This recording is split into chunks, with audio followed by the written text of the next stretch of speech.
Good evening, I'm Lisa Broom with the Thursday, September 4th edition of the CBC Evening News. In our top story tonight, government is in talks to try to help out the Barbados Agricultural Management Company.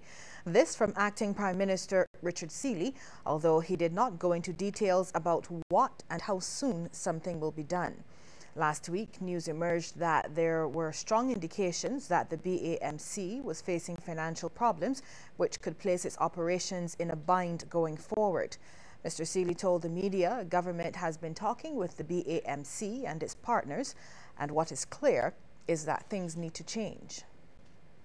It will call for some resources to be allocated, yes, to the BAMC, but we are currently looking at that and officials at finance and agriculture to see how best we can deal with the future of it.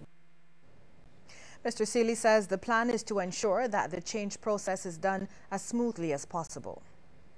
It's an important part of our economic history, and culturally it still means a lot to people, and we know the issues of the viability of the sector, but etc. But we need to look at how best we can smoothly transition into another phase of how we handle that industry. And we must also be mindful of the fact that 600 people are still employed in the sector, and we have to see how best we can be sensitive to these persons and their families.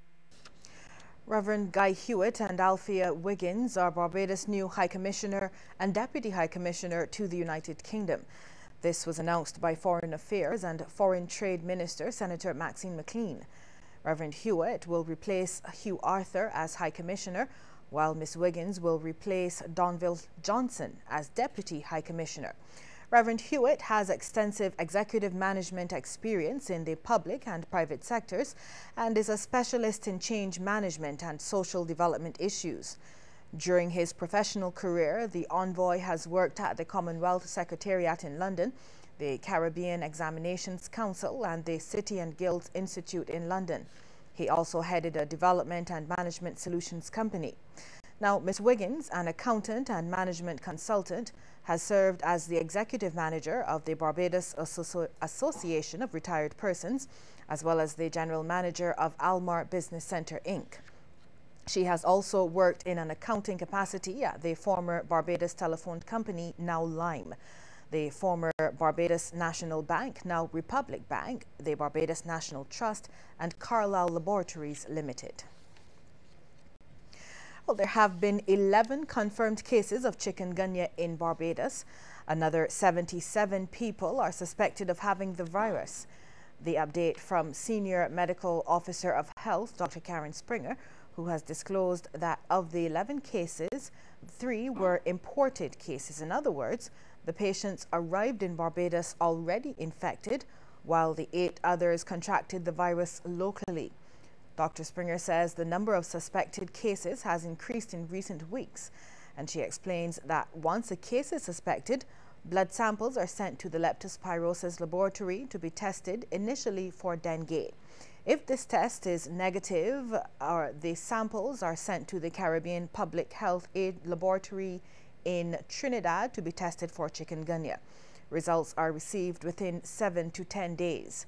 Now, at this stage, the number of chikungunya cases in Barbados is still below the figure for most of its Caribbean neighbors. Chief Medical Officer of Health, Dr. Kenneth George, says one of the reasons for this could be the limited rainfall Barbados experienced in the first half of the year, with less opportunity for mosquito breeding.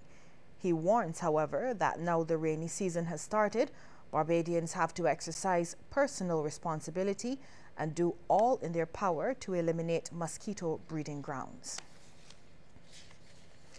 Inefficiencies and bureaucracies in the public service are among the key issues actively being tackled with the assistance of both local and external agencies. This is according to Central Bank Governor Dr. Delisle Worrell. A number of initiatives are underway by the National Productivity Council, the National Initiative for Service Excellence, and the social partners to address inefficiencies of the government bureaucracy and the work ethic in the labor force. two of the most problematic factors for doing business in Barbados. Technical assistance is being offered for these initiatives by the IDB, the IMF, and other agencies. Meanwhile, Dr. Worrell also says Barbados must remain competitive and build on its strengths. In spite of the buffeting the economy has taken since 2008, real output is down by only 3%. The World Economic Forum reports that compared with other Caribbean and Central American countries, Barbados has stronger institutions, better infrastructure, better health and educational facilities, higher technological readiness and financial market development, and a more efficient labor market. However, productivity growth must be speeded up in order to improve our competitiveness. Just a few days after the Barbados Workers' Union chose a new General Secretary, the National Union of Public Workers is about to follow suit. Outgoing NUPW boss Dennis Clark retires at the end of October. President Walter Maloney has been explaining the process to fill the post. He says the executive will submit a paper to the Executive Council for consideration tomorrow. We will not be selecting some person at that point. We're asking them to agree to the process, right? Because certainly what can happen, the council can determine, because they're the council, that they want to go straight to whoever they want or something like that. Or they could decide, well, let us take the process and we advertise in-house, okay? If there's no suitable candidates, then we advertise outside, okay? And the process is that we make it as transparent as possible. We screen the candidates, we make short list candidates, stuff like that. That is the role of the council. The NUPW is also celebrating its 70th anniversary, and in the next 3 months will be holding a number of events to mark the milestone. These will include a church service, a bingo night, a fair, and an awards dinner and cocktail party. And General Secretary of the Barbados Workers' Union, Sir Roy Trotman, has been praised for his significant contribution to the labour movement locally and internationally. The kudos come from the NUPW. President Walter Maloney says Sir Roy must be acknowledged for the role he played. We'd like to go on record as recognizing the significant work that Brother Trotman would have done for the trade union movement, not only in Barbados, but regionally and internationally as well. Any contribution made by persons in this country must be noted, whether it's in the trade union movement or in the private sector. And I think when persons would have spent so many years trying to help the working class in Barbados, it says that this country continues to argue well, and this country continues to produce people who continue to look after the welfare of our citizens. Mr. Maloney also congratulated BWU General Secretary-designate Tony Moore on her elevation to the top post. I think this is a significant event in the history of the trade union movement in Barbados. I would also like to praise the brothers and sisters in the Barbados Workers' Union for making such a bold step as to place one at the age of 38 into the leadership of the Barbados Workers' Union. It says to me that we have come a long way in Barbados, and we have been able to recognize talent.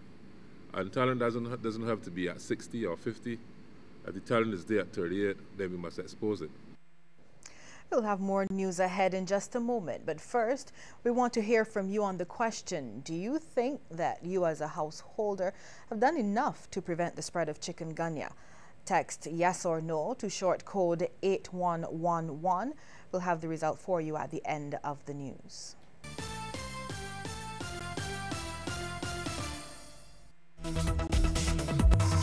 Within young minds there is vision.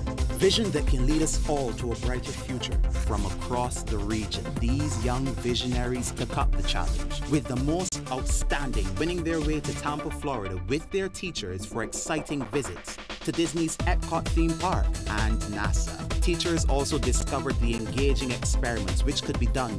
We work with very simple materials and so on in little workshop labs to replicate much more complex pieces of apparatus, and the principles are still there, so that to me was pretty important. Turn on to science, technology, engineering and mathematics and share your vision. Take up the Sagicor Visionaries Challenge. Call our Sagicor office at 227-7228 or visit sagicorvisionaries.com for full details. Sagicor, wise financial thinking for life. When you are feeling a little low, itching and scratching, and you feel the pain in your tummy. You may have words, so tell your mommy. You may even feel a little queasy. Cause you may have a runny tummy. When you feel the pain in your tummy, you may have worms, so tell your mommy. Anyone can have worms. One dose of Centel eliminate most common intestinal worms. Deworm your family with Centel twice a year.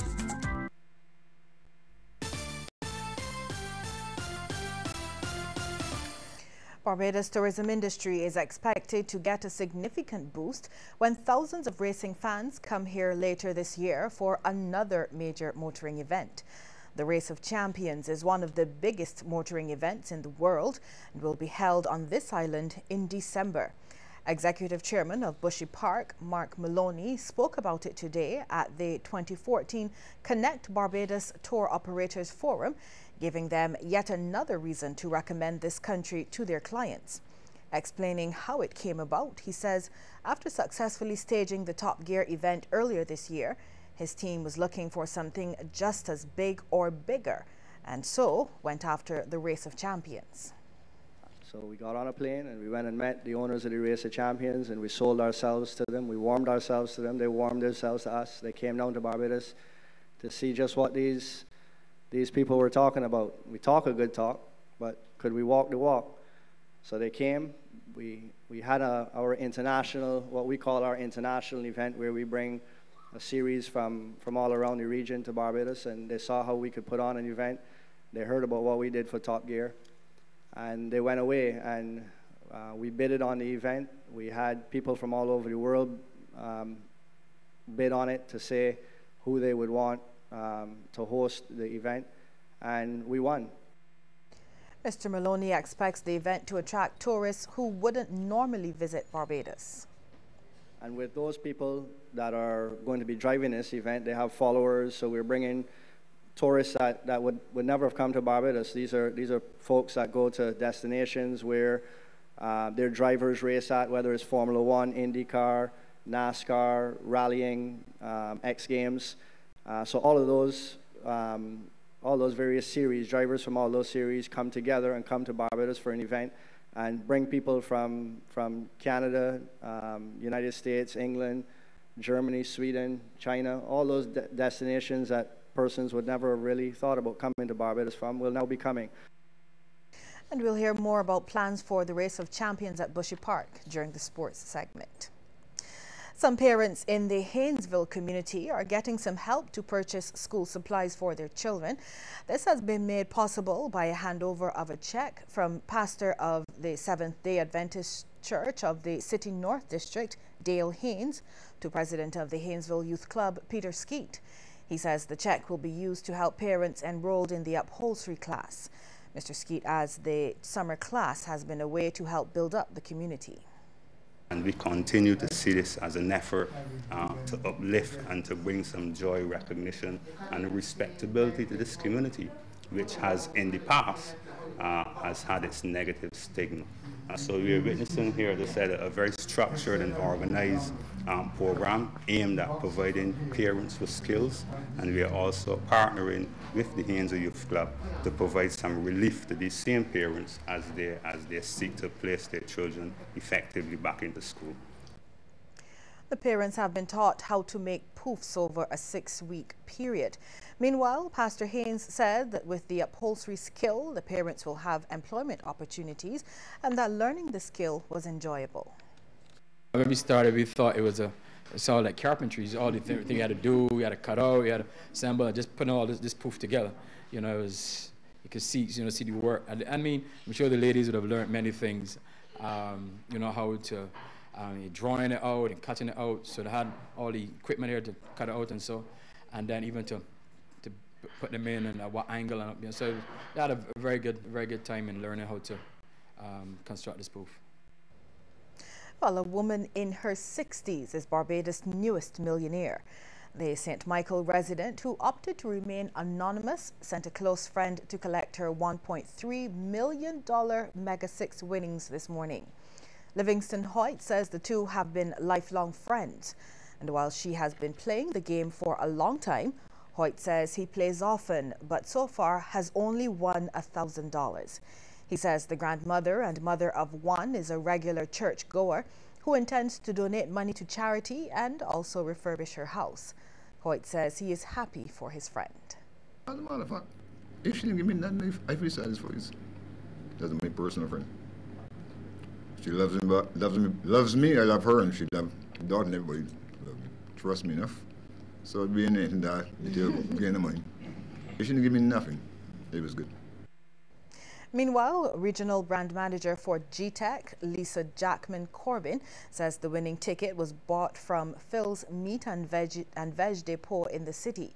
She says the retail store and the cashier who sold the ticket will receive a cash-in bonus. Jackman Corbin said earlier this year one of the 4 Mega 6 winnings was not collected. GTEC Services, which manages the Barbados Lottery, is expected to announce soon what will happen with those funds. This is our 4th winner for the year, and that would have totaled, I think it's over $2 million just in Mega 6 alone already for the year. So we don't have any fears with Mega 6 in the game or how it's currently running. Regional news next, but first a reminder that we want to hear from you on the question: do you think you as a householder have done enough to prevent the spread of chikungunya? Text yes or no to short code 8111. We'll have the results for you at the end of the news.